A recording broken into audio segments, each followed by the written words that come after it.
प्रभु यीशु मसीह में आप सभी को नमस्कार और फिर से एक बार आपका स्वागत करता हूं। न तेरी बात न मेरी बात, सिर्फ और सिर्फ बाइबल की बात। तो चलिए आज हम शुरू करते हैं। तो आज का जो सब्जेक्ट है हमारा कि बाइबल क्या शिक्षा देती है, बहुत सारे लोग नहीं जानते हैं, बहुत सारे हमारे गैर मसीही लोग, तो उन्हें बताना बहुत जरूरी है कि बाइबल हमें क्या शिक्षा देती है। बाइबल बहुत सी बातों में विषय में शिक्षा देती है, बहुत सारे बातों में शिक्षा देती है और बाइबल के अंदर छोटे छोटे पाठ हैं, छोटी छोटी शिक्षा है और नए विचार हैं, बहुत सारे लोगों को मालूम नहीं है ना।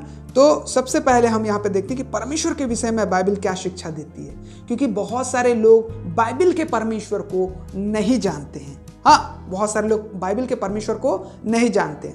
तो यहाँ पर जब हम देखते हैं, बाइबल यह शिक्षा देती है कि परमेश्वर एक है, परमेश्वर है और परमेश्वर एक है ना। और उसके बाद आदि में परमेश्वर ने आकाश और पृथ्वी की सृष्टि की उत्पत्ति एक में आप पढ़ सकते हैं। फिर उसके बाद यहाँ पे बाइबल शिक्षा देती है कि परमेश्वर ने सब वस्तुओं को सृष्टि की, सभी वस्तुओं की सृष्टि की, ठीक है। सब कुछ उसी के द्वारा उत्पन्न हुआ और जो कुछ उत्पन्न हुआ उससे कोई भी वस्तु उसके बिना उत्पन्न नहीं हुई।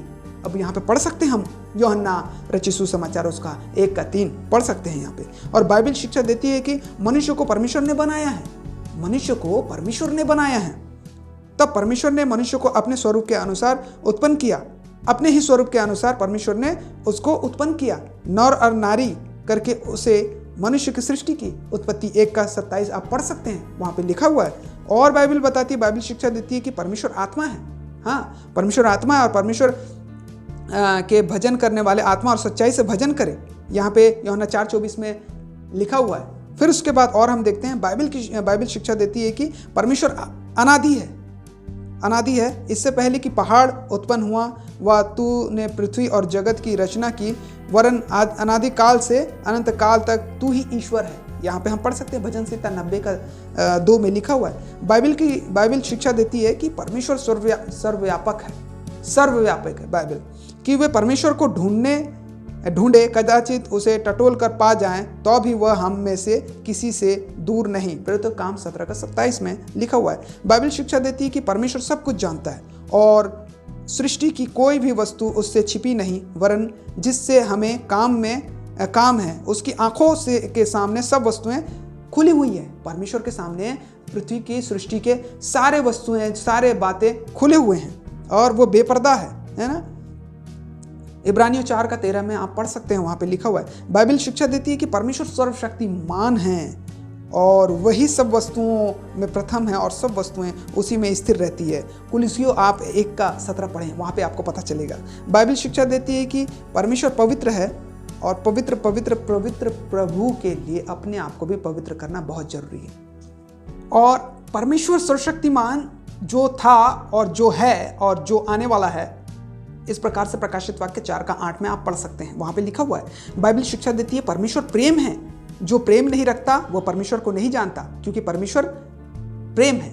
पहला यूहन्ना उसका 4:8 में पढ़ सकते हैं यहाँ पे। और फिर उसके बाद बाइबल ये भी शिक्षा देती है कि केवल मूर्ख ही परमेश्वर को अस्वीकार करते हैं। और उसके बाद मूर्ख ने अपने मन में कहा कोई परमेश्वर है ही नहीं। भजन संहिता आप 14:1 पढ़ सकते हैं। फिर उसके बाद हम यहाँ पर देखते हैं कि बाइबल यीशु मसीह के बारे में क्या शिक्षा देती है। हाँ, बाइबल यीशु मसीह के बारे में शिक्षा देती है कि आदि में यीशु मसीह परमेश्वर के साथ था, आदि में वचन था और वचन परमेश्वर के साथ था और वचन परमेश्वर था, यही आदि में परमेश्वर के साथ था।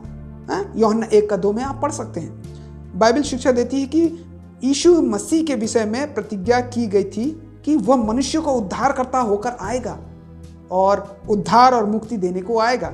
और मैं तेरे और इस स्त्री के बीच में और तेरे वंश और उसके वंश के बीच में बैर उत्पन्न करूंगा।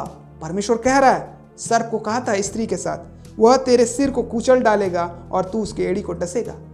उत्पत्ति 3:15 में आप पढ़ सकते हैं। बाइबल शिक्षा देती है कि यीशु मसीह के आने के विषय में भविष्यवाणी में कहा गया था, वह सताया गया तो भी वह सहता रहा।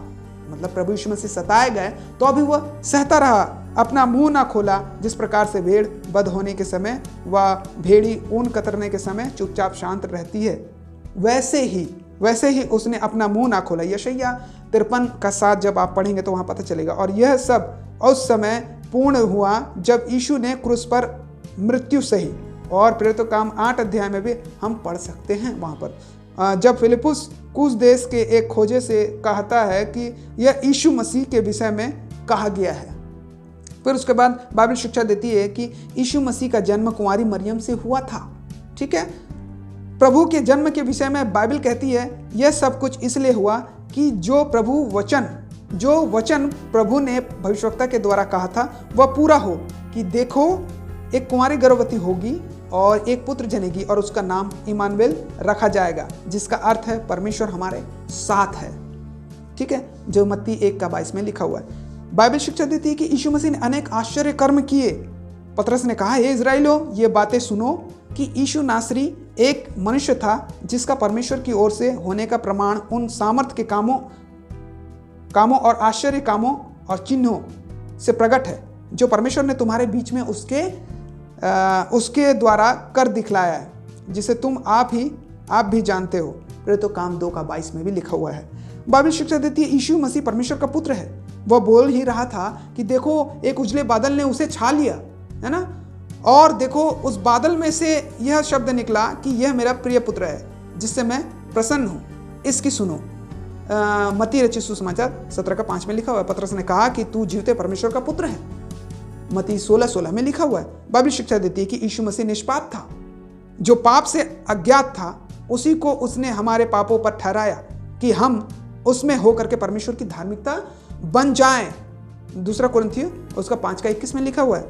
बाइबल शिक्षा देती है यीशु मसीह उद्धार करने आया था, क्योंकि मनुष्य का पुत्र खोए हुओं को ढूंढने और उनका उद्धार करने आया है। लूका 19:10 में लिखा हुआ है। फिर बाइबल शिक्षा देती है कि यीशु मसीह हमारे लिए मरा, परंतु परमेश्वर हम पर अपने प्रेम की भलाई इस रीति से प्रकट करता है कि जब हम पापी ही थे तब मसीह हमारे लिए मरा, जब हम पापी थे। रोमियो 5:8 में लिखा हुआ है। बाइबल शिक्षा देती है कि यीशु मसीह मृतकों में से जी उठा और प्रेरित बड़ी सामर्थ से प्रभु यीशु मसीह के जी उठने की गवाही देते रहे और उन सब पर बड़ा अनुग्रह हुआ। प्रेरितों काम 4:33 में लिखा हुआ है। बाइबल शिक्षा देती है यीशु अपने पिता के पास स्वर्ग में चला गया। प्रभु यीशु के स्वर्गरोहण के विषय में और उसके जाते समय जब वे आकाश की ओर ताक रहे थे तो देखो दो स्वर्गदूत जो पूर्व श्वेत वस्त्र पहने हुए उसके पास आ खड़े हुए। प्रेरितों काम 1:10 में लिखा हुआ है। बाइबल की शिक्षा देती है कि यीशु मसीह फिर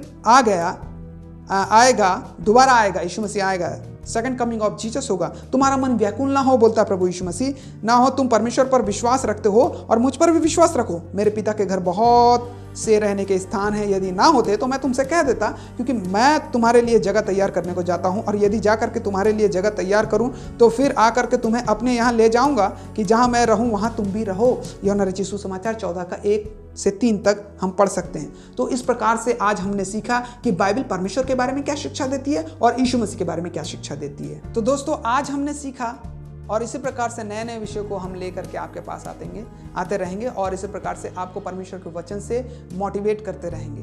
और परमेश्वर के वचन को सीखने और समझने के लिए आप अपने जीवन को बचाने के लिए बाइबल का अध्ययन करना ना छोड़ें। और तब तक के लिए हम आपसे अलविदा लेना चाहते हैं। परमेश्वर आप सभी को आशीष दे। नमस्कार, गुड बाय।